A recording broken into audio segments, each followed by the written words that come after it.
본 방송에서 제공하는 부동산 정보는 투자 판단에 대한 조언입니다. 방송에서 제공하는 부동산 물건의 가치, 가격 상승 및 가격 하락에 대해서는 방송사에서 보장하지 않습니다. 시청자 여러분 안녕하십니까. 매주 월요일 4시 생방송으로 시청자 여러분을 찾아내 이진우의 기센 부동산 진행을 맡고 있는 이진우입니다. 올 초여름만 해도 올 여름 폭염 걱정 많이 했었는데 급격하게 또 가을 날씨가 다가오고 있습니다. 이 세상 이치가 다 그런 것 같습니다. 뭐든지 급격한 거는 좋지 않은 것 같습니다. 자, 저희 이번에 8.2 대책이라고 하는 문재인 정부의 두 번째 강력한 부동산 대책이 나오고 벌써 한 20일이 지났습니다. 여전히 시장에선 도제체 갈팡질팡 지금 종을 못 잡고 있고요. 혼돈 속에 있는 것 같습니다. 근데 저희 전문가들 일부에서도 그 의견이 갈리고 있는 상황이어서 이번 대책에 대해서 정확한 판단을 내기가 참 어렵습니다. 또 한편 이렇게 생각이 듭니다. 우리나라 국내 총 자산의 한 86%가 부동산, 주택 등 부동산에 묶여있는 우리나라 경제 구조상 이번 대책이 가져올 파장, 이게 뭐 임기 내 5년 내내 이럴 것인지 시장에서 흔히 말하는 시장의 역습이 시작될 건지 온통 지금 그 신경이 많이 쓰이고 걱정도 되고 합니다. 이럴 때에서보다 차분하고 좀 자세히 정확한 판단이 필요한 시기인 것 같습니다. 저희 이진우의 기센 부동산에 도와드리도록 하겠습니다. 자, 이번 주 기센 부동산에서는 뭐 여러 매체에서 8.2 대책을 많이 다뤘지만요. 조금 실질적으로 자세하게 이번 대책이 가져올 파장, 그리고 앞으로의 영향, 전망 이런 거에 대해서 전문가들 모시고 한번 이야기 나눠보도록 하겠습니다. 이번 주 민감한 주제를 갖고 도와주실 세 분의 전문가 소개해드리겠습니다. 먼저 그 포털이나 이런 데 멘토로 많이 활동을 하고 계시고 또 왕성한 그 책을 저자로 활동하고 계신 분이시죠. 김인만 부동산 연구소 김인만 소장 나오셨고요. 주식회사 도시화공간 곽창석 대표, 주식회사 오비스 파트너스의 이춘남 본부장 세 분 전문가 모셨습니다. 안녕하십니까? 안녕하십니까? 자, 원체 내용이 많아서 바로 오늘 다룰 내용 화면에서 확인해 보도록 하겠습니다. 오늘 기센 이슈에서는 8.2 부동산 대책과 영향력 분석이라는 주제로 첫 번째 8.2 부동산 대책과 시장 상황, 두 번째 규제의 효과와 지속 가능 여부, 세 번째 부동산 시장 전망 등에 대해 오늘 모신 전문가들과 함께 신랄하게 자세하게 한번 이야기 나눠보도록 하겠습니다. 자, 저저번 주 8.2 대책 나온 이후에 저희 이전에 기센 부동산에서는 계속 이 주제를 다뤘었는데요. 오늘 첫 번째 8.2 부동산 대책과 시장 상황에 대해서 먼저 이야기 나눠보도록 하겠습니다. 먼저 김인만 대표께 묻겠습니다.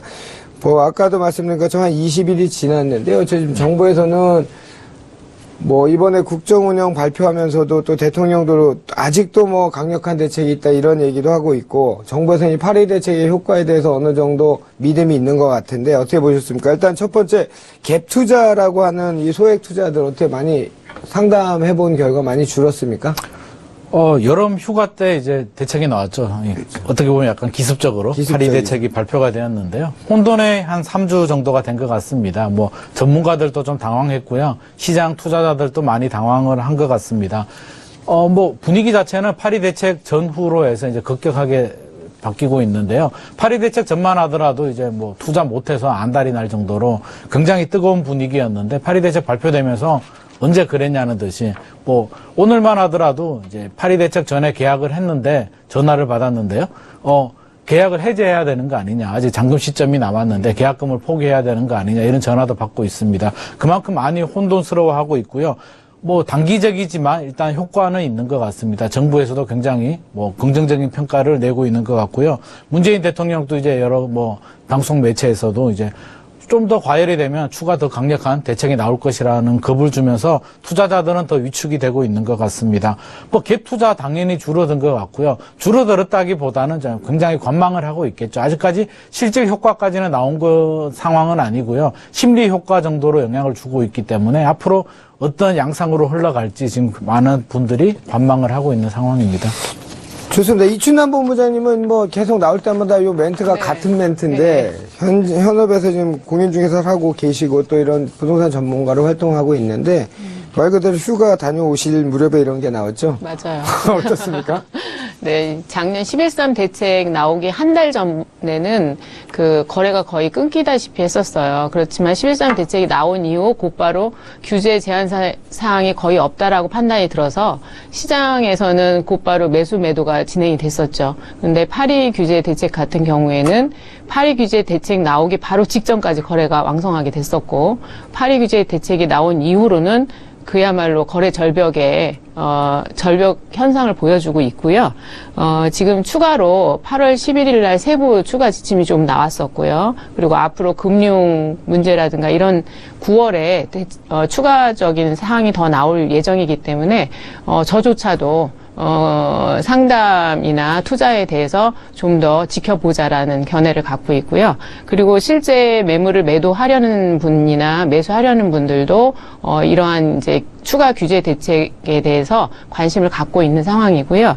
지금은 서울 파리 규제 대책 이후에 처음 청약한 그 마포 공덕에서 그 분양한 SK 리더스뷰 같은 경우에는 이번 1순위 청약 결과가 30대 1을 넘었어요.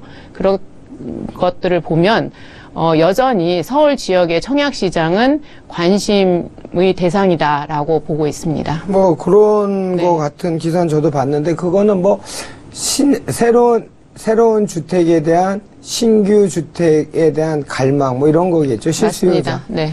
좋습니다. 우리 곽 대표님은 제가 항상 이제 뭐 이런 토론을 저랑 많이 해보셨지만 옛날 거 이렇게 예측한 거 따진 게 참 좋아요. 6.19 대책부터 시작해서 이제 8.2 대책이 나왔는데 어떻게 보신 것처럼 지금 예상대로 흘러가고 있습니까, 시장이? 이렇게 강력한 대책을 예상하지는 못했어요. 11.3 대책이 나왔을 때는 제가 그거는 3개월짜리라고 말씀드렸고 6.19 대책은 2주짜리라고 말씀을 드렸는데 8.2 대책은 예상을 한번 해보겠습니다. 10개월짜리다. 일단 이렇게 한번 보고 있고요. 워낙 뭐 10여 차례 참여정부 걸쳐서 나왔던 대책이 한꺼번에 다 나왔기 때문에 충격이 굉장히 큽니다. 그리고 거래 관련된 것도 많고 해서 일단은 지금은 거래 절벽 상태고요. 다만 이제 매물이 급증한다든가 뭐 호가가 급락한다든가 이런 상황은 아직 아닌 것 같아요. 지금은 뭐 어리둥절한 상태고 또 추가 규제를 예고했기 때문에 관망세가 짙은 상황이고요. 이런 상황에서 지역별 온도 차이는 좀 있는 것 같습니다. 서울 전 지역이 투기과열지구로 묶였지만은 서울의 일부 구에서는 실수요자들이 많은 곳에서는 오히려 또 호가가 올라가고 또 높은 가격으로 8.2 대책 이후에도 더 높은 가격의 거래가 이루어지고 있거든요. 그래서 그 2003년, 4년, 5년도 참여정부 때의 상황과 지금 상황이 약간 차이가 있습니다. 이 부분은 그때는 굉장히 그 투자자들이 많은 상황이었고 지금은 그때보다는 투자자가 적고 실수요적인 성격이 좀 강한 장이라고 판단이 되거든요. 그래서 결과적으로는 이 한꺼번에 몰아놓은 대책이 어쩌면은 부작용이 더 빨리 날 수도 있겠다 이런 생각도 들고 있습니다. 근데 실수요자 위주의 정책인데 부작용이 더 빠르게 나타날 수 있다. 잘 이해가 안 돼. 어떤 측면에서 그렇게 예상해 볼 수 있죠? 이번 대책의 목표를 보면은 이제 투자자 뭐 이제 투기꾼이라고 뭐 속칭 표현을 하는데 이 분들 이 집을 못 사게 하고 또 그분들이 가지고 있는 집을 팔게 해서 실수요자들한테 돌려주고 그리고 집값을 떨어뜨리고 뭐 이런 것들이 목표인데 사실은 그때보다 지금 소위 말하는 투기꾼이 그렇게 많지는 않거든요. 실수요적인 성격이 강하다 보니까 이제 원래 목표했던 거를 그 목표 자체가 좀 강하게 표현하자면은 허상일 가능성이 있다는 거죠. 시장 타겟팅은 투기꾼이라고 하는 그 세력이었는데 지금 오히려 반응을 하는 거는 실수요자가 반응을 하니까. 그렇죠. 그래서 부작용이 의외로 빨리 나타날 수도 있겠다는 생각이 듭니다. 하여튼 역대 정부 중에서 가장 강한 것 같습니다. 대통령께서는 회의 중에 피자 한 판 돌리겠다는 부동산 대책 해결하면 이 얘기를 하시고 어저께 또 TV 보니까 장하성 실장은 그 부동산 대책 때문에 잠 못 이루는 문재인 대통령 생각은 걱정이 돼 잠이 안 온다 얘기하고 국토부 장관은 다주택자는 투기꾼이므로 투기꾼을 이 집값은 그 투기꾼의 다주택자에 의해서 양상된 거다. 그러니까 이 다주택자가 시장에 미친 순기능에 대해서 언급한 사람은 단 한 분도 없고, 지금 임대주택이 도대체 몇만 채인데 그걸 다 누가 공급했겠습니까? 그리고 그 임차인이라는 분들이 얼마나 주거비를 적게 내고 살고 있는지에 대해서는 아무도 얘기를 안 하고 있다는 거죠. 좋습니다. 이번 대책 초강력 대책이다 보니까 뭐 용어 정리를 대충은 다 알고 계신데 우리 김인만 소장님이 다시 한번 용어 정리 한번 해주시죠. 투기과열지구 청약 조정대, 아까 저번에는 제가 그 동그라미를 그렸었는데 청약 조정대상지역, 투기과열지구, 투기지역 뭐 여러 가지가 나오잖아요. 설명 한번 부탁드릴게요. 규제 타겟을 보자면 이제 크게 양도세, 세금 측면하고요. 이제 재건축 측면, 대출 규제 측면으로 볼 수 있겠고요. 대상 지역으로 보자면 이제 좀 세분화를 했습니다. 이번 8.2 대책의 주요 특징을 보자면 이게 무분별하게 남발하는 것이 아니라 조정 대상 지역, 투기 과열지구, 투기지구 세 개로 나눠서 어떻게 보면 시스템을 만든 거죠. 과열이 되면 요 지역을 딱 세팅을 하게 되면 규제가 적용될 수 있도록 이렇게 시스템이 적용이 됐고요. 추가 과열되는 지역이 있다면 이제 그 지역을 지정하면 됩니다. 그래서 일단 가장 눈에 띄는 것이 양도세 측면인데요. 많은 사람들이 당황하고 있습니다. 양도세 중과세가 전격 등장을 했는데요. 예전을 보자면 이제 뭐 3주택자 먼저 규제를 하고 2주택자 그다음에 또 규제를 하고 이렇게 좀 단계적으로 나왔는데 이번 대책을 보면 한 3번 4번에 나눠서 나와야 될 대책들이 한 번에 다 쏟아져 나와 버렸습니다. 일단 조정 대상 지역, 11.3 대책에서는 이제 청약 조정 대상 지역이라고 했는데요. 청약 글자가 은근슬쩍 빠지고 이제 조정 대상 지역이라고 부르고 있습니다. 조정 대상 지역에 포함된 40개 지역에 대해서는 2주택자는 양도세율이 10%포인트 더 추가가 되고요. 3주택 이상은 20%포인트가 더 추가가 됩니다. 단, 지금부터가 아니고 내년 4월 1일부터 적용이 되거든요. 이게 또 굉장한 혼란을 주게 됩니다. 지금부터 적용되게 되면 투자자들이 난 모르겠다. 그냥 기다려볼래, 버텨볼래라고 나오는데 내년 4월 1일이면 이제 한 8개월 정도 남았거든요. 8개월 동안 충분히 팔 수 있는 시간을 줌으로써 이게 굉장한 혼돈을 주면서 이게 팔아야 되느냐 아니면 장기 보유를 해야 되느냐 딜레마에 빠지게 되고요.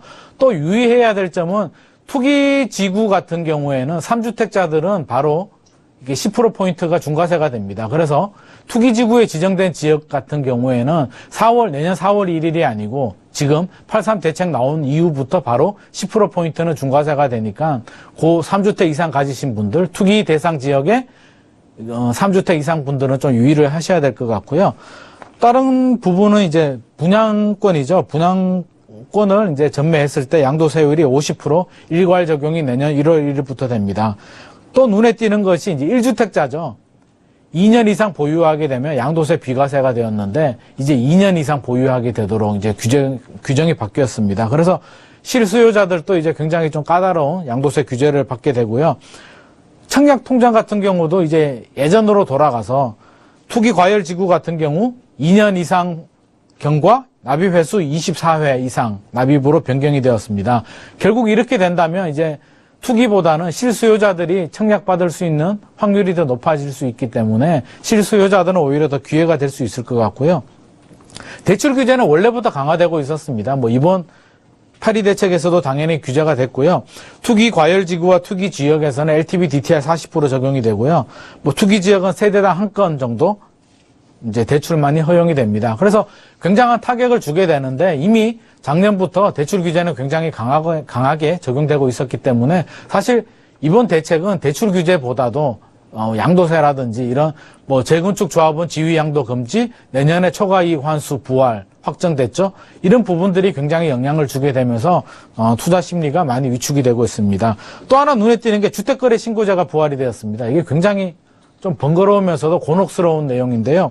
자금 조달과 입주 계획을 신고를 해야 되거든요. 그래서 지금부터는 아니고요. 9월 달에 시행령 나온 계약부터 이제 적용이 되는데 많은 분들이 오늘도 제가 전화를 여러 통 받았는데 지금 계약되면 자금 출처를 이렇게 신고를 해야 되느냐 굉장히 부담스러운 부분입니다. 그래서 이번 정부에서 강력하게 어떻게 보면 주택 수요 억제를 시키기 위해서 동원할 수 있는 대책은 분양가 상한제와 보유세 인상 빼고는 다 동원했다라고 해도 과언이 아닐 것 같습니다. 청약 조정 대상 지역, 투기 과열 지구, 그다음 투기적 지역 어디인지 그거 간단하게 한 번 더 알려주세요.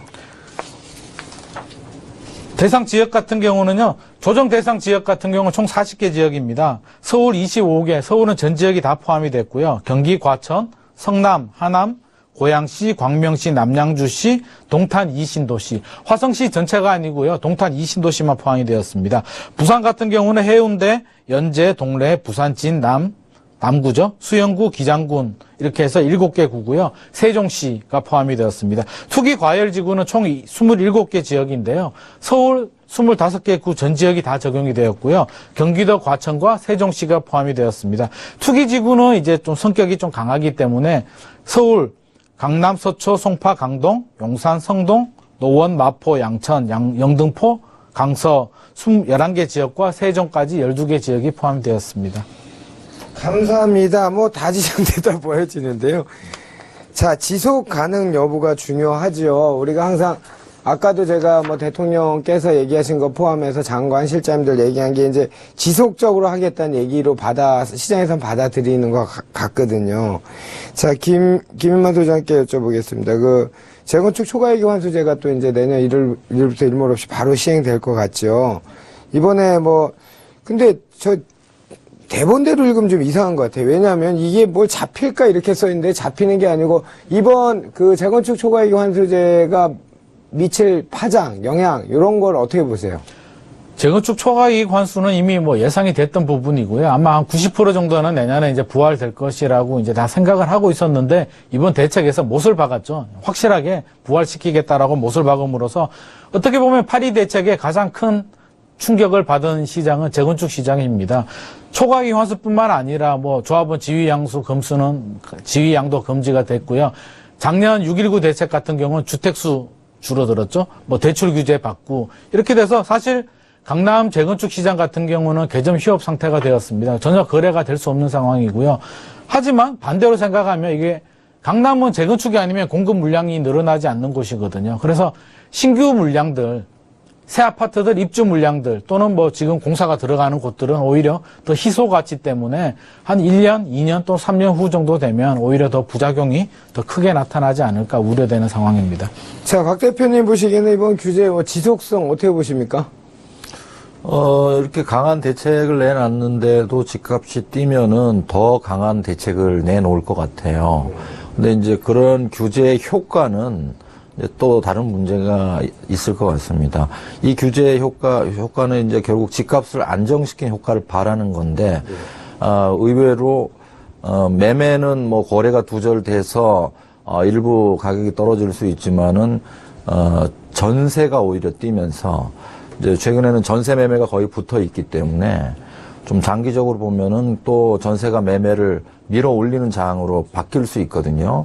그래서 지금 규제 거의 강한 규제도 거의 다 나와 있는데 여기서 규제를 더 강하게 낸다면은 예를 들면 거래 규제면은 주택 거래를 허가한다든가 대출에 관련된 규제도 대출도 허가제로 바꾼다든가 세금에 관련된 것도 보유세를 더 강화시킨다든가 이런 식으로 나와야 되는데 이렇게 너무 강력한 제도들은 어쨌든 이 부동산이나 건설도 산업의 한 분야이고 엄연히 시장이 존재하는데 이 시장의 기능을 훼손하는 거거든요. 이런 것들은 시간이 지나서 부메랑으로 결국은 돼서 돌아올 부작용이 나타날 가능성이 높다 이렇게 봅니다.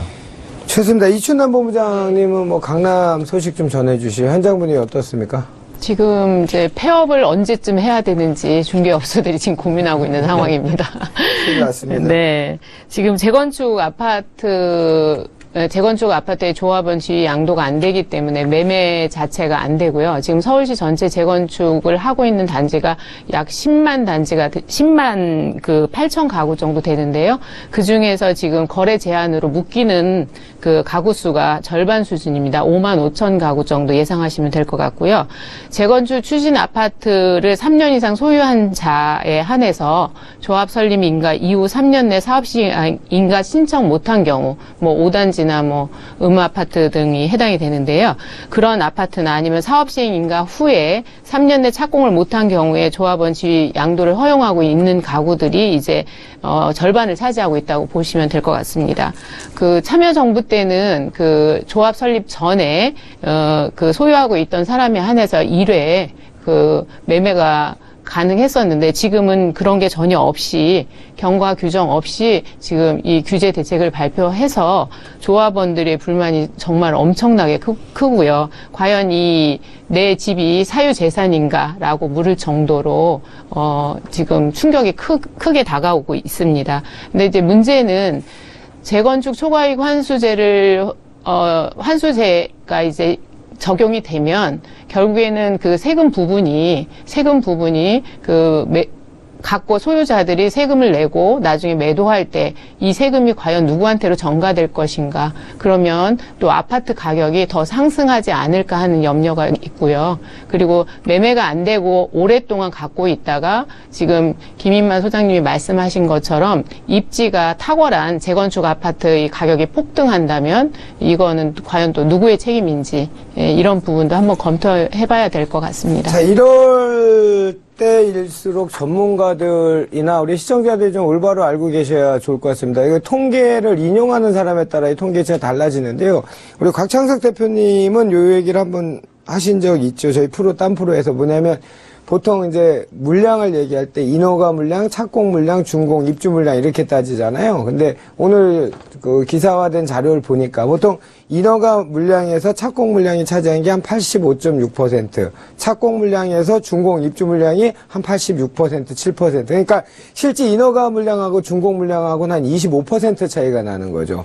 그러니까 지금 발표된 숫자가 허수가 많고 정확한 통계를 내서 이 공급 과잉이다, 공급 부족이다, 서울은 공급 부족이다, 주택보급률이 96%인데 누가 인용하긴 100%는 정확한 정보 인용을 우리 전문가들이 좀 했으면 좋겠습니다. 자, 여러 가지 얘기 중인데요. 지금 이제 갭 투자 얘기 한번 하겠습니다. 이 첫 번부터 다수 여당 대표도 그랬고 국토부 장관도 이 갭 투자가 특히나 이 다주택을 그러니까 첫째 명제 다주택자는 시장 교란의 주범이다. 투기 세력이다. 그 다주택의 주범은 갭 투자다. 이렇게 명제를 내려버린 상황이란 말이죠. 근데 실제 또 2년 거주 요건까지 이제 들어가게 됐으니까 우리 뭐 알고 있던 갭 투자에 이제 잘못된 점도 많았지만 이런 이제 투자를 못하게 됐단 말입니다. 이런 정책들이 우리 곽 대표님이 늘 주장하는 것처럼 중장기적으로 수급 불안이나 이런 측면에 분명히 문제가 있을 것 같은데 우리 김인만 소장 어떻게 보십니까?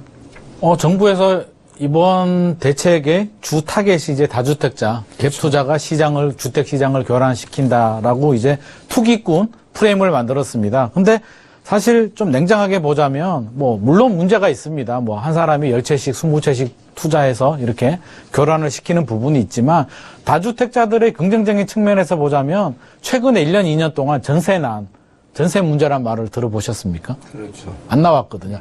이런 다주택자들이 전세 물량을 많이 풀어줬단 말이에요. 전세 끼고 투자하는 것이 갭 투자거든요. 그래서 물론 문제도 있지만 긍정적인 부분도 충분히 있는 부분이고요. 정부에서 문제가 되는 부분은 아마 시장 경제지만 정부에서 규제를 해야 되는 것도 충분히 공감을 하는데 정부에서 크게 착각하는 것이 이게 투기꾼들, 다주택자들을 때려잡으면 부동산 시장이 안정이 되고 결국 승자는 정부가 될 것이다라는 이런 착각을 하는데 그건 제가 볼 때는 굉장한 큰 착각인 것 같습니다. 당장이야 주택 거래량이 줄어들면서 상승이 둔화가 되니까 주택 시장을 안정을 찾은 것 같지만 우리나라 건설 부분이 경제 성장률에 차지하는 부분이 15에서 17% 정도 되거든요. 그래서 지금 굉장한 많은 공약을 이행을 하고 있고 많은 재정 확대 정책을 펴야 되는데 경제 성장률이 부동산을 죽여서 경제 성장률이 나올 수가 없고요. 아마도 상당한 차질이 있을 수로 예상이 됩니다. 또 세수 부족이 예상이 되죠. 주택 거래가 안 되면 취득세, 양도세 다 문제가 됩니다.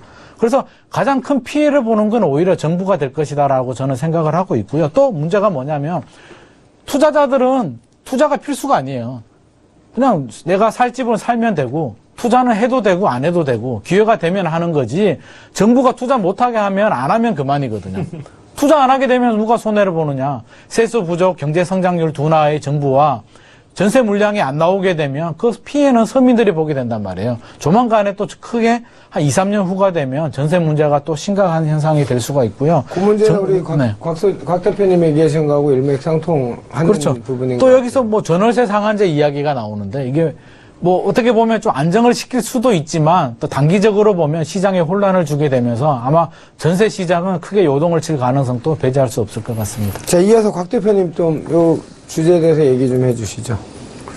그 이제 양도세, 중과세가 이제 불러올 부작용도 있을 거고 또 일부분은 매물을 출회시키는 그런 역할도 하게 될 겁니다. 이렇게 보면은 초기 단계에는 중과세를 회피하기 위한 매물이 나오도록 하는 내년 4월 1일까지는 그런 작용을 할 거고요. 또 내년 4월 1일 이후에는 이제 중과세를 맞아야 되기 때문에 오히려 이제 매물이 안 나오는 그런 그 기능을 하게 될 거거든요. 그래서 지금은 뭐 한두 달은 혼란의 시기이지만 아마 추석이 지나고 나면은 결국 연말로 갈수록 중과세를 회피하는 물건은 나올 수밖에 없다고 봅니다. 특히 이게 보면은 장기 보유자들의 경우에는 이해관계가 굉장히 크거든요.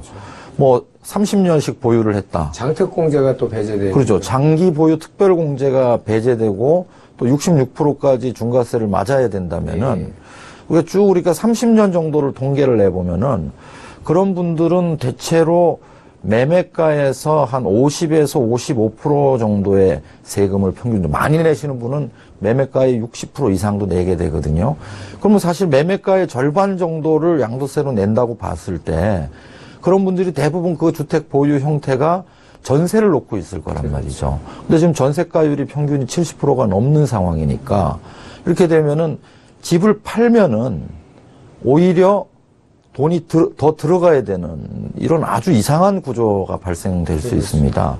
그래서 아마 내년 4월 이후에는 매우 팔고 싶으나 팔 수가 없는, 팔기가 불가능한 상황으로 전개가 될 가능성이 높기 때문에 이런 중과세 제도가 장기보유 특별공제까지 없애면은 오래 지속될 수 있는 제도의 성격은 아니라고 보는 겁니다. 좋습니다. 다음 질문 넘어가겠습니다. 양쪽에, 그러니까 다른 의견을 가진 양쪽에서 정가의 보도처럼 쓰는 단어가 있죠. 풍선효과. 이번에도 풍선효과라는 단어가 아마 제일 많이 나왔던 단어인 것 같은데, 이 문제는 우리 곽창석 대표님 먼저 한번 얘기해 주시겠습니까? 풍선효과 어떻게 지금 나오고 있습니까? 아직은 뭐 풍선 효과를 얘기할 정도 수준. 지금은 말하자면 어리둥절한 거예요. 정신을 못 차리고 또 추가 대책이 뭐가 나올까 이런 것도 또 염두에 두고 있기 때문에 거래 자체가 없으니까 풍선 효과도 없다고 볼 수 있는데 일부 지역 좀 몰리면 또 풍선효과 매체에서 여지없이 쓰던데요? 그러니까 풍선 효과라는 게 풍선의 어떤 부분을 누르면 다른 압력이 뭐 똑같으니까 다른 곳이 튀어오른다 뭐 이런 게 풍선 효과인데 이제 생각을 해보면은 과거의 참여정부 시절에는 풍선 효과가 좀 강했던 게 뭐냐면 이 뭐 재건축으로 출발해가지고 주택을 투자의 대상으로 삼는 분들이 종부세 이전에는 굉장히 많았어요. 근데 이제 종부세가 2005년도 시행된 이후에는 이런 주택 투자자들이 많이 줄었습니다. 지금은 어쨌든 종부세 대상이 되기 때문에 이런 상황이라서 이 투자자들에 의한 풍선 효과는 예전처럼 크게 안 나타날 거라고 저는 봅니다. 근데 반면에 같은 지역 안에서 서울은 다 투기 과열 지구인데 이 지구 안에서도 풍선 효과가 나타나는 거죠. 규제를 하는데 재건축 같은 것들은 거래도 안 되고 뭐 가격도 일부 떨어질 수 있으나 실수요가 강한 지역은 투기 과열 지구인데도 가격이 오를 수 있는 거죠. 이거를 뭐라고 표현해야 될지 모르겠어요. 풍선 효과는 아니죠. 같은 규제 지역이니까. 그렇죠. 그래서 규제 지역 내의 풍선 효과가 오히려 더 강하지 않겠나 이렇게 봅니다. 그리고 예전에 토지거래 허가구역 묶었을 때가 있잖아요. 그 묶인 지역은 좋은 지역만 묶이거든요. 마찬가지로 투기과열지구나 투기 지역이나 뭐 개발 압력이 높고 좋은 지역들이잖아요. 어쨌든. 자, 김인만 소장 풍선 효과 어떻게 보세요? 곽창석 대표님 말씀하셨듯이 뭐 지금 어리둥절해가지고 이거 뭐 투자 심리 자체를 눌러버렸기 때문에 이게 뭐 풍선 효과로 투자를 해야 되는지 말아야 되는지도 지금 모르는 상황인데요. 정부 대책 내용을 보면 풍선 효과에 대해서도 고민을 많이 한 것 같아요. 재건축 시장이 이제 누르게 되면 재개발이 올라가니까 재개발 입주권 또 막았고요. 분양권 전매 제한을 하게 되면 오피스텔로 가니까 오피스텔도 지금 전매 제한을 때렸거든요. 그래서 정부에서 고민을 많이 한 부분도 있고요. 또 시장 자체가 아직 풍선 효과를 타고 이렇게 투자할 만큼 정신을 못 차린 것 같아요. 그래서 시간이 좀 지나면 지역별로 규제가 안 된 지역에 따라서 뭐 평택이라든지 인천 송도라든지 이런 지역으로 일부 좀 생길 수는 있겠지만 정부에서 조금만 과열이 돼도 추가 지정을 하겠다라고 지금 엄포를 놓고 있기 때문에 뭐 당분간은 이렇게 뭐 눈에 띄는 풍선 효과가 나오지는 않을 것 같습니다. 좋습니다. 다음 질문 넘어가겠습니다. 이 국세청까지 나섰습니다. 그래서 뭐 사법 몇 가지 조서, 부동산 거래 탈세 조사, 탈루 혐의 조사 뭐 이런 거를 여기 명수도 나와 있네. 286명을 대상으로 고강도 세무조사에 착수했다. 이렇게 대본에 있는데 어떤 뭐 시장에 주는 시간은 명확한 것 같은데 이건 김인만 소장님이 한 번씩 얘기 들어야 될 것 같아요. 질문이 많이 남아갖고요. 이번에 뭐 사실 정부에서 대책을 발표하면서 작정하고 이제 여러 가지 대책을 발표했는데 이제 국세청까지 동원해서 어떻게 보면 이제 투자자들이 가장 심리적으로 이제 위축이 되는 부분이 세무조사거든요. 세금 관련해서 세무조사를 하게 되면 예. 심리적으로 가장 위축이 돼요. 내가 대상이 아니더라도 어떡하지? 나도 대상이 들어가지 않을까? 이렇게 많이 걱정을 하게 되는데요. 286명이면 사실 누가 됐는지는 모르겠지만 아마도 뭐 다주택자라든지 뭐 자금 출처가 불명확한 사람들, 뭐 미성년자나 또는 뭐 20대들이 고급 아파트를 샀거나 이런 눈에 띄는 사람들이 좀 대상이 된 것 같습니다. 그래서 이런 분들이 조사를 되는데 사실 286명 조사해가지고 뭐 부동산 시장이 어떻게 되는 건 아닌데 시범 케이스죠. 봐라. 투기하면 이렇게 조사한다라는 이 엄포, 경고성 메시지가 강하다고 보고요. 국세청 직원이 뭐 한 수십만 명이 되는 것도 아닌데 어떻게 전 거래를 다 조사를 하겠습니까? 그래서 아마도 이게 이번에는 경고성 메시지가 크다고 보여지고요. 정부에서 좀 강남 프레임을 아직까지도 이게 10년 전에 참여정부 시절에 이제 강남은 투기꾼이라는 프레임을 만들었는데 지금 또 강남 투기 지역 투기 과열 지금 물론 강남이 많이 올랐지만 사실 비율로 따져보면 부산이라든지 지방이 더 많이 올랐는 곳들도 많거든요. 그래서 강남에 집 한 채를 사면 투기꾼이고 지방에 10채를 사면 뭐 투기꾼이 아니냐 이런 볼멘 소리들도 많은데 정부에서 너무 이렇게 뭐 강남 이게 투기 프레임을 만들지 말고 좀 시장을 냉정하게 보고 특히 문제가 되는 게 장기 보유 특별공제 같은 경우에는 오래 가지고 있는 사람들은 투기꾼들이 아니거든요. 투기꾼들이 누가 10년, 20년을 가지고 있습니까? 배제하면 안 되죠. 예. 오늘 신문 보니까 거기 뭐 김상곤 장관도 뭐 20년, 30년 집을 가지고 있어서 양도 차익은 크지만 오래 가지고 있었단 말이에요. 그걸 가지고 투기라고 할 수는 없지 않습니까? 그렇지. 그래서 좀 장기 보유 특별 공제 같은 경우는 좀 이게 퇴로를 좀 열어줘서 10년 이상 가지고 있던 분들은 좀 팔 수 있게 좀 길을 좀 열어줘야 될 것 같습니다. 좋습니다. 다음 주제로 넘어가겠습니다. 지금까지 파리 대책의 효과라고 할까 이런 것들 갖고 얘기를 나눴는데 앞으로 이걸 바탕으로 부동산 시장 어떻게 펼쳐질지 한번 의견 들어보겠습니다. 이 뭐 적절한 대책이었다 이거는 뭐 저희 전문가들한테 묻기에는 적절하지 않은 질문 같은데 하여튼 이번 대책 어떻게 보세요? 우리 곽 대표님 먼저 얘기해 주시죠.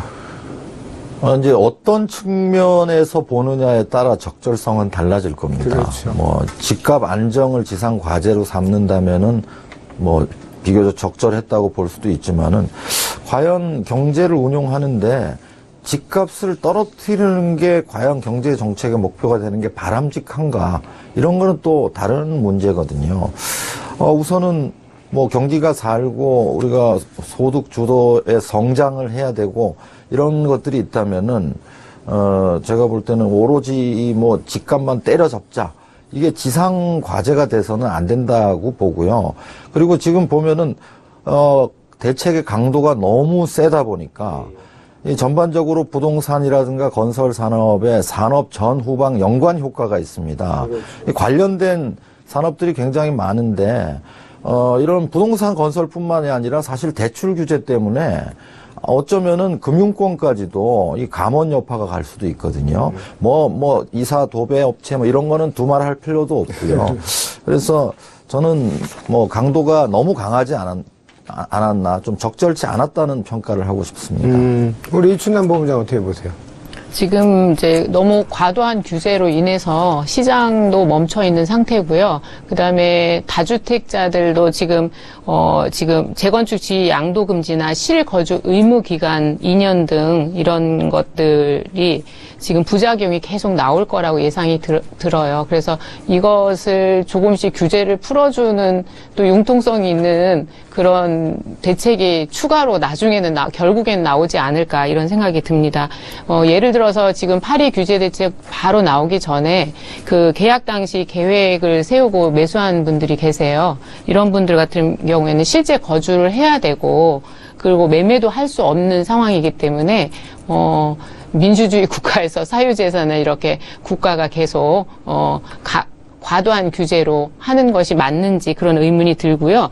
또한 매수하시려는 분들도 대출 규제로 인해서 그 대출 승계가 막혀버려서요. 지금 은행에 잔금을 치르러 갔다가 돌아오는 이런 현상까지 지금 벌어지고 있습니다. 그래서 이거는 심각하고 좀 답답한 심정으로 바라보고 있습니다. 현재 시장은. 답답합니다. 네네. 좋습니다. 이 질문이 한 2개 남았는데 마지막 질문으로 세 분의 의견을 좀 듣겠습니다.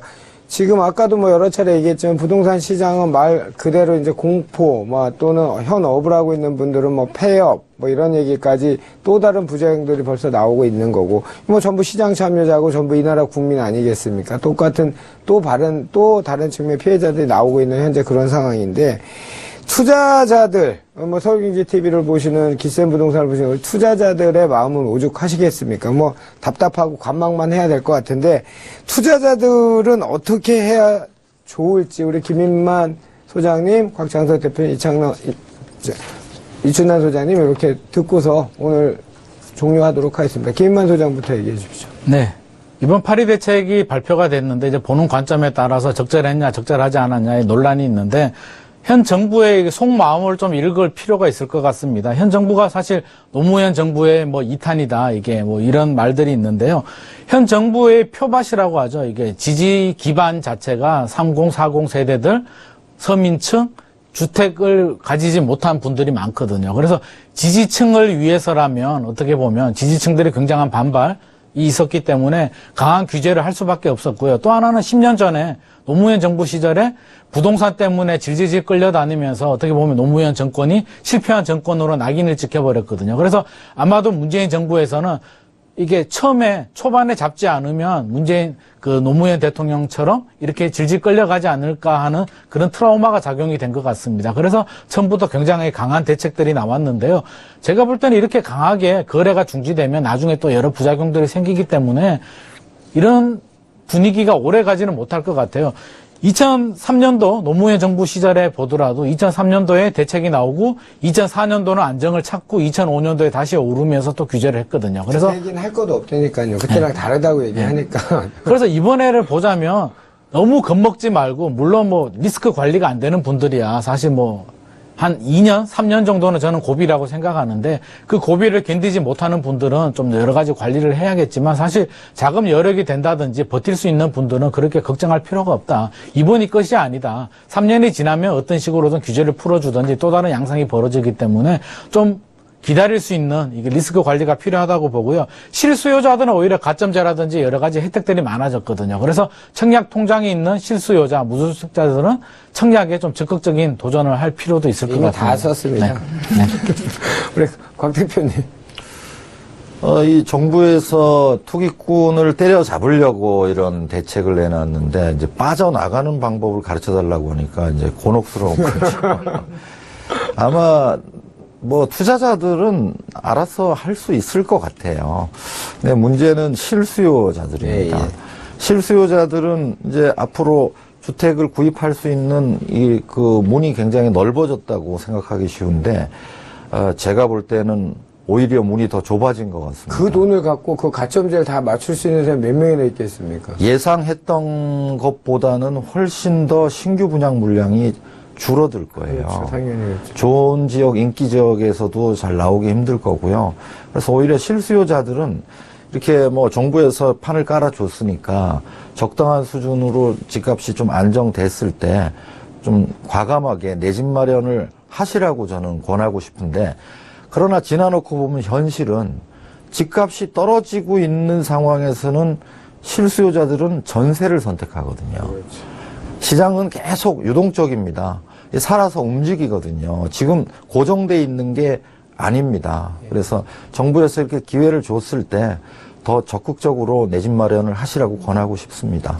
좋습니다. 마지막 이춘환 본부장님 짧게 부탁드립니다. 지금 곽창석 대표님 말씀하신 것처럼 무주택자분들, 1세대 1주택자이신 분들은 그 집을 똘똘하게 장만하시는 기회가 되시길 바랍니다. 그리고 지금 공급이 줄어들 수 있기 때문에 그 줄어드는 청약 가점을 기다리지 마시고 매수를 하시면 자기 집 마련을 하면서 또는 자산 증식도 하실 수 있는 기회일 것 같습니다.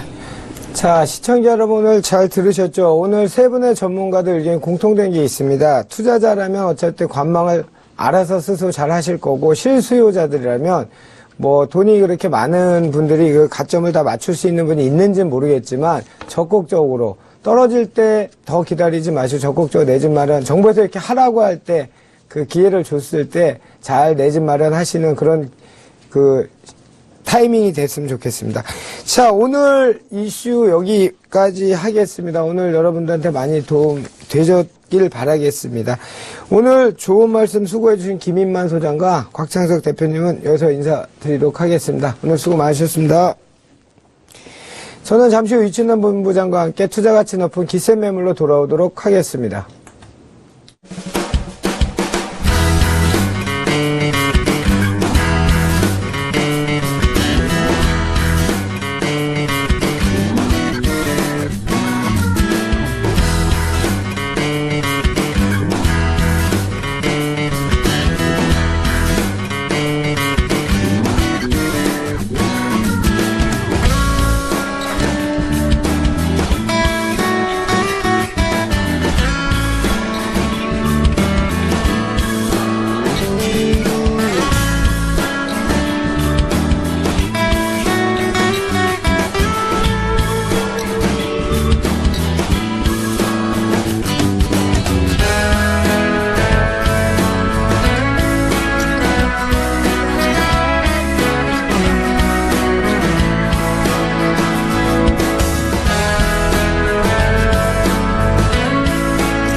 자, 알려드리겠습니다. 저희 부동산 프로를 통해 시청자들 여러분들께 제공되는 정보는 투자에 관한 전문가들의 조언일 뿐입니다. 수익률 같은 거 보장하지 않으니까요. 참고하시기 바랍니다. 참여하실 수 있는 방법 알려드리겠습니다. 부동산에 관한 어떤 고민도 괜찮습니다. 또는 성공하고 싶은 분 언제든지 저에게 연락 주십시오. 방송 중이나 방송이 끝난 후에도 바로 연결이 되도록 하겠습니다. 서울전화 02-3153-2592, 3153-2592나 무료 문자 013-3366-0110으로 문자 주시면 전문가들이 빠르고 정확한 정보 도와드리도록 하겠습니다. 바로 첫 번째 기세 매물 만나보도록 하겠습니다. 오늘 만나볼 기세 매물은 경기도 평택시 포승읍 신영리 토지입니다. 포승 황해경제자유구역에서 약 800m 거리에 위치하고 있으며 대지 면적 1581제곱미터입니다. 매매 금액은 약 6억 7천만 원으로 예상되며 약 2억 4천만 원의 대출이 가능해 실제 투자 금액은 약 4억 3천만 원 예상됩니다. 오늘 뭐 이슈에 다뤘던데 공교롭게 다 빠진 지역이네요, 평택은. 네, 그렇습니다. 포승읍 신영리 토지 네. 자세하게 설명 부탁드립니다. 오늘 소개해드릴 물건은 지금 서울의 아파트 시장이 좀 정지되어 있는 상태이고요. 또 다른 투자로서 수익을 낼 수 있는 지역이라 생각하고 개발 호재가 많은 평택의 토지를 소개하려고 합니다. 본 물건은 포승읍 신영리에 위치하고 있고요. 포승 황해경제자유구역으로 지역으로부터 약 800m의 거리에 있습니다. 대지 면적 1581제곱미터, 약 479평이고요. 현재 지목은 임야입니다. 그리고 용도 지역은 생산 관리 지역이고요. 매매 금액은 6억 7천만 원이고요. 대출 금액은 약 2억 4천만 원이고 개인 신용에 따라서 더 추가로 대출도 가능하다고 보고 있습니다. 실투자 금액은 4억 3천만 원의 토지입니다. 입지 설명 부탁드리도록 하겠습니다. 네, 본 물건의 입지 여건은 평택의 개발 호재가 중심인 고덕 신도시가 인근에 있고요. 서해안 고속도로 서평택 IC가 위치하고 있습니다. 특히 이쪽 그 평택항 인근에 지금 신영리 토지 같은 경우에는 평택항 인근에 그 포승 황해 자유 경제 구역이라고 해서 70만 평과 그다음에 현덕지구의 개발 68만 평이 지금 개발을 하고 있는 상황이기 때문에 인근 지가 상승이 꾸준히 되고 있는 지역이라고 볼 수 있습니다. 현덕지구하고 포승황해 포승지구. 경제자유구역 인근에 있다는 거죠? 네네, 맞습니다. 저기 미군부대선 가깝나요? 미군부대에서는 약간 좀 떨어져 있는 지역입니다. 알겠습니다. 매물 가격 다시 한번 분석 부탁드립니다. 네, 본 토지의 매매 가격은 6억 7천만 원이고 평당 140만 원입니다. 인근 토지를 보면 평당 150에서 200만 원까지 지금 나오고 있는 상황이고요. 대출은 약 2억 4천만 원 보수적으로 저희가 추정하고 있고요. 실투자 금액은 약 4억 3천만 원 되겠습니다. 알겠습니다. 신영리 토지 개발 호재 좀 더 자세하게 우리 시청자들께 전달해 주십시오. 네, 가장 큰 개발 호재는 지금 고덕 신도시 내 삼성 반도체가 지금 테스트 가동 중에 있고요. 그 고덕 신도시만 하더라도 약 400만 평의 개발입니다. 그리고 120만 평 그 삼성전자 반도체 공장이 지금 건축 공사가 거의 완료가 된 상태고요. 근데 고덕 신도시 인근에 6차선, 4차선 도로가 계속 지금 완성 중에 있습니다. 그리고 두 번째로 말씀드릴 수 있는 건 인근 토지에 그 포승 황해 경제 자유구역 63만 평 그리고 사업비는 8,004억 원으로 2020년까지 포스코 등 물류센터가 들어설 예정이고요. 그리고 지금 현덕지구라고 70만 평 부지에 11,000세대와 또 2020년까지 대한민국 중국성 개발이 주체가 돼서 중국 자본이 지금 들어오려고 준비 중입니다. 또한 평택항 인근에는 대형 크루즈와 그리고 많은 물동량이 지금 현재 3분의 1 정도 사용하고 있는데 그 3분의 2 정도가 추가 개발될 예정이기 때문에 본 토지 같은 경우에는 평택항에서도 가깝고 그리고 현덕지구 개발과 포승지구의 개발과 아주 인접한 토지이기 때문에 개발 지역의 토지 투자로서는 아주 베스트라고 말할 수 있을 것 같습니다. 인재 때가 됐나 보네요. 포승황해 경제자유구역 이런 것들이 오래된 개발 계획이었거든요. 네, 맞습니다. 상당히 오래됐는데 네. 이제 평택 그 고덕 신도시 또는 네. 미군부대 이런 거기에 이제 삼성전자가 굉장히 큰 호재죠. 엄청난 호재죠. 그럼요. 100조 원 이상이 투자되는 큰 개발 호재이고요.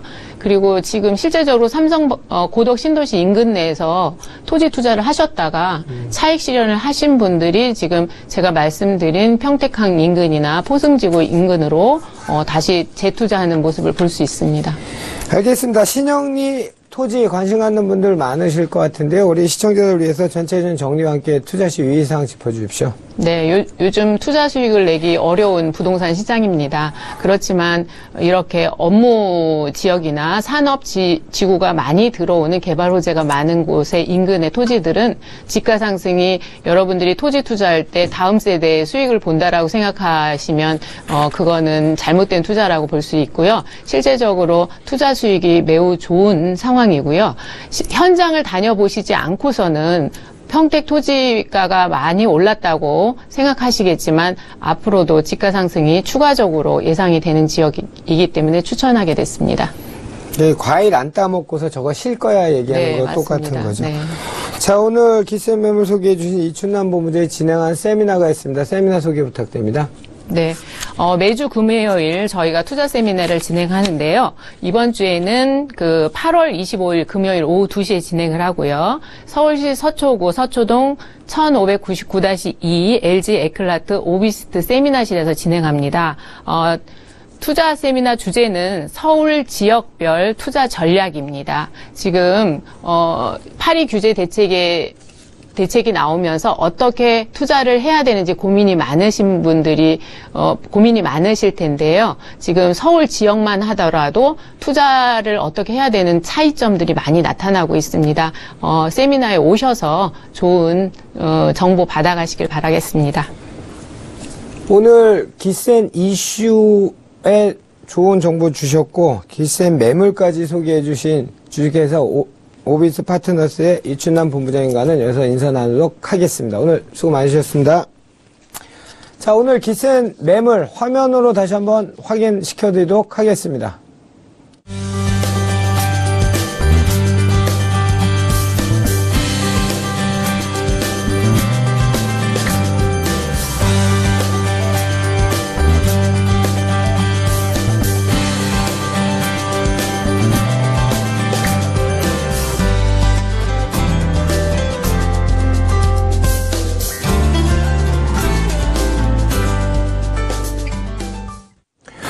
자, 오늘 저희가 준비한 소식 여기까지입니다. 아까 제가 오프닝에서 말씀드린 것처럼 일교차가 심하고 날이 습합니다. 건강 유의하시고 다음 주에 더 좋은 소식 갖고 우리 시청자 여러분 찾아뵙도록 하겠습니다. 오늘 시청해 주셔서 감사합니다.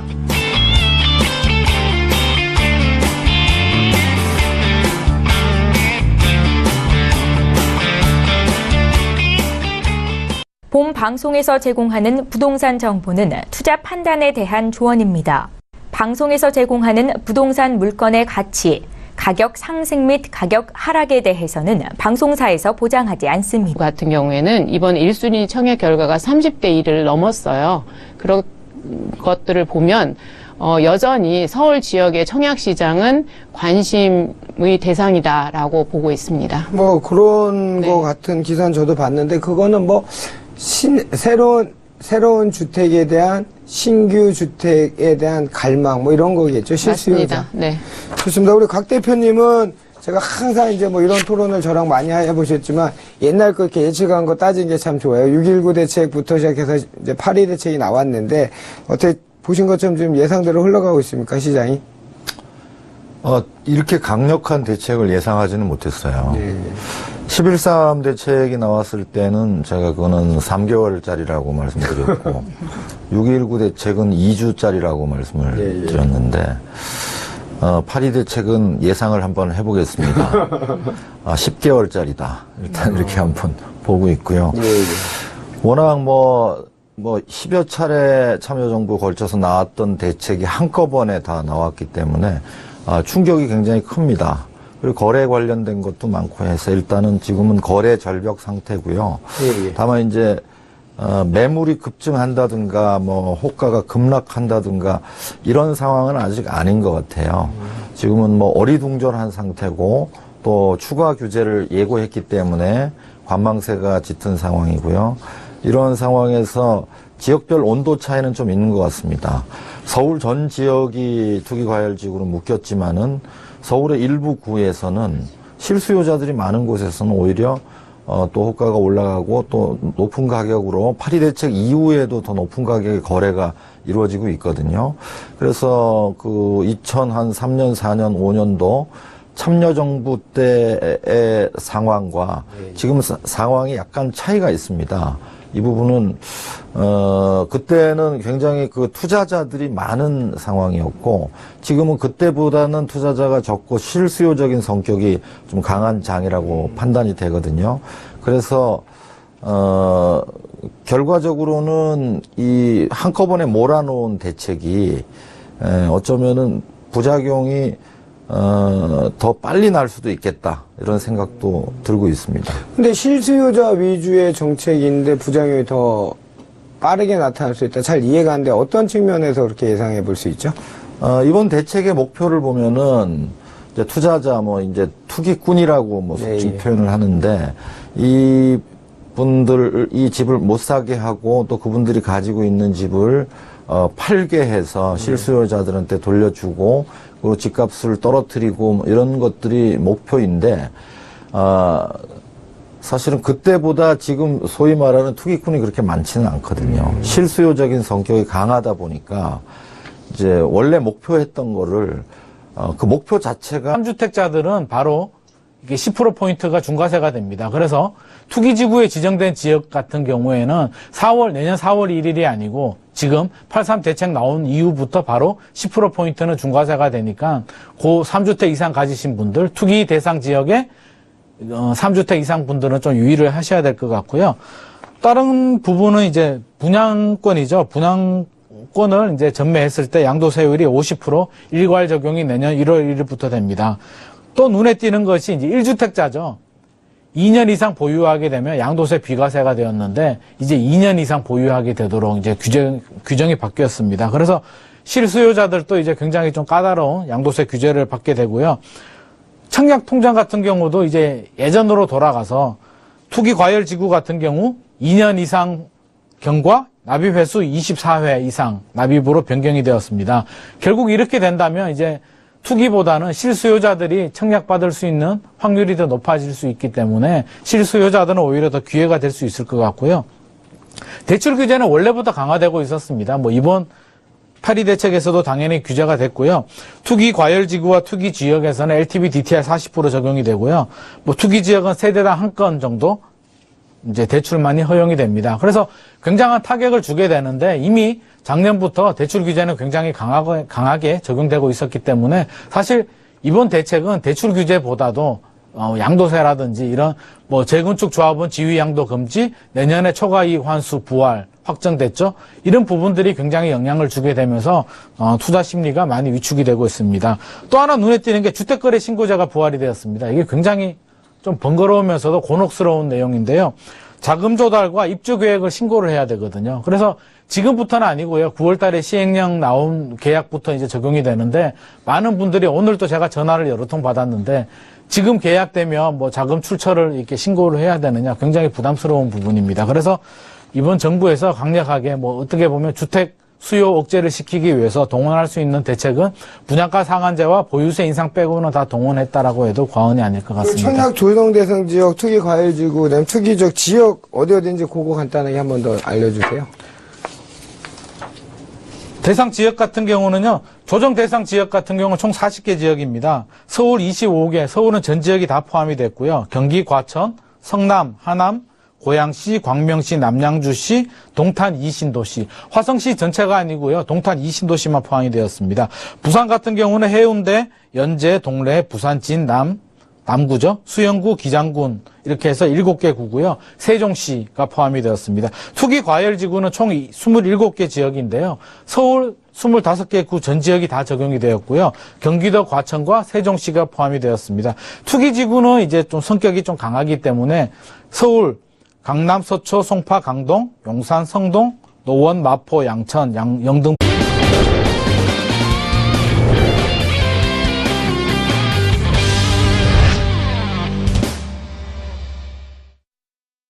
본 방송에서 제공하는 부동산 정보는 투자 판단에 대한 조언입니다. 방송에서 제공하는 부동산 물건의 가치, 가격 상승 및 가격 하락에 대해서는 방송사에서 보장하지 않습니다. 시청자 여러분 안녕하십니까. 매주 월요일 4시 생방송으로 시청자 여러분을 찾아내 이진우의 기센 부동산 진행을 맡고 있는 이진우입니다. 올 초여름만 해도 올 여름 폭염 걱정 많이 했었는데 급격하게 또 가을 날씨가 다가오고 있습니다. 이 세상 이치가 다 그런 것 같습니다. 뭐든지 급격한 거는 좋지 않은 것 같습니다. 자, 저희 이번에 8.2 대책이라고 하는 문재인 정부의 두 번째 강력한 부동산 대책이 나오고 벌써 한 20일이 지났습니다. 여전히 시장에선 도제체 갈팡질팡 지금 종을 못 잡고 있고요. 혼돈 속에 있는 것 같습니다. 근데 저희 전문가들 일부에서도 그 의견이 갈리고 있는 상황이어서 이번 대책에 대해서 정확한 판단을 내기가 참 어렵습니다. 또 한편 이렇게 생각이 듭니다. 우리나라 국내 총 자산의 한 86%가 부동산, 주택 등 부동산에 묶여있는 우리나라 경제 구조상 이번 대책이 가져올 파장, 이게 뭐 임기 내 5년 내내 이럴 것인지, 시장에서 흔히 말하는 시장의 역습이 시작될 건지, 온통 지금 그 신경이 많이 쓰이고, 걱정도 되고 합니다. 이럴 때에서보다 차분하고, 좀 자세히, 정확한 판단이 필요한 시기인 것 같습니다. 저희 이준의 기센 부동산에 도와드리도록 하겠습니다. 자, 이번 주 기센 부동산에서는 뭐 여러 매체에서 파리 대책을 많이 다뤘지만요. 조금 실질적으로 자세하게 이번 대책이 가져올 파장, 그리고 앞으로의 영향, 전망 이런 거에 대해서 전문가들 모시고 한번 이야기 나눠보도록 하겠습니다. 이번 주 민감한 주제를 갖고 도와주실 세 분의 전문가 소개해드리겠습니다. 먼저 그 포털이나 이런 데 멘토로 많이 활동을 하고 계시고 또 왕성한 그 책을 저자로 활동하고 계신 분이시죠. 김인만 부동산 연구소 김인만 소장 나오셨고요. 주식회사 도시화공간 곽창석 대표, 주식회사 오비스 파트너스의 이춘남 본부장 세 분 전문가 모셨습니다. 안녕하십니까? 안녕하십니까? 자, 원체 내용이 많아서 바로 오늘 다룰 내용 화면에서 확인해 보도록 하겠습니다.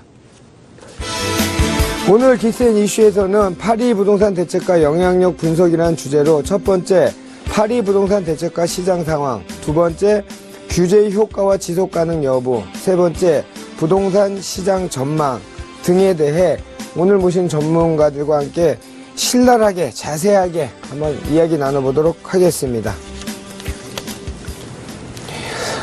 자, 저저번 주 파리 대책 나온 이후에 저희 이전에 기센 부동산에서는 계속 이 주제를 다뤘었는데요.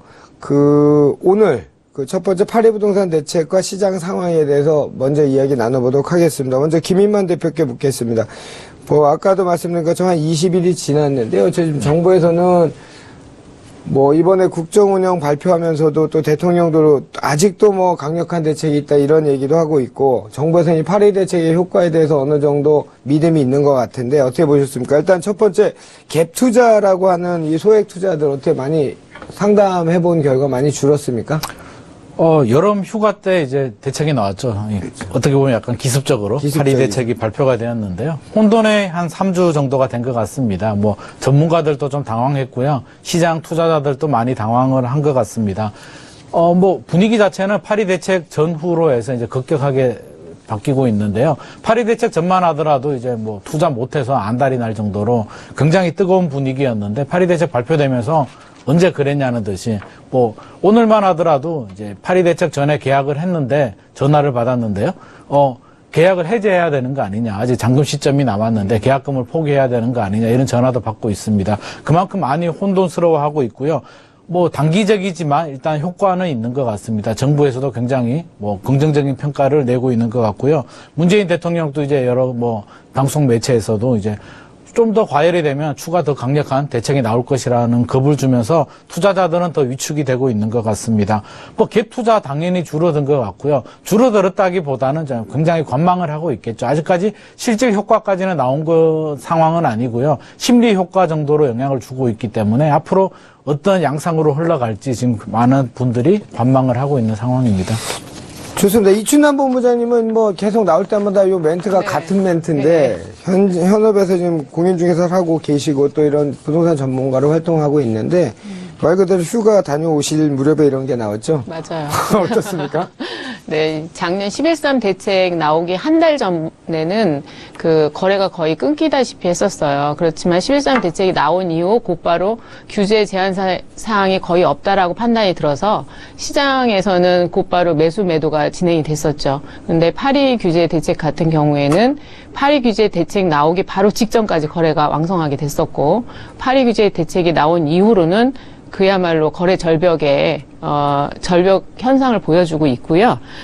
지금 추가로 8월 11일 날 세부 추가 지침이 좀 나왔었고요. 그리고 앞으로 금융 문제라든가 이런 9월에 추가적인 사항이 더 나올 예정이기 때문에 저조차도 상담이나 투자에 대해서 좀 더 지켜보자라는 견해를 갖고 있고요. 그리고 실제 매물을 매도하려는 분이나 매수하려는 분들도 이러한 이제 추가 규제 대책에 대해서 관심을 갖고 있는 상황이고요.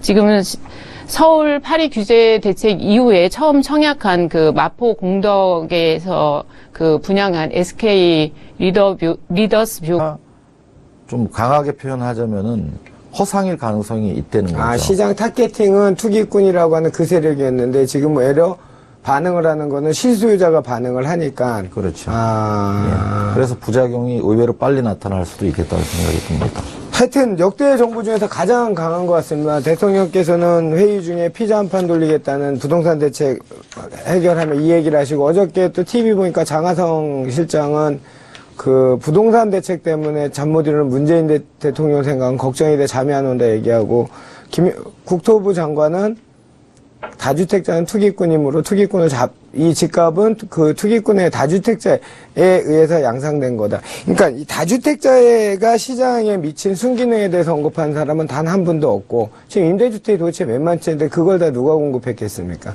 그리고 그 임차인이라는 분들이 얼마나 주거비를 적게 내고 살고 있는지에 대해서는 아무도 얘기를 안 하고 있다는 거죠.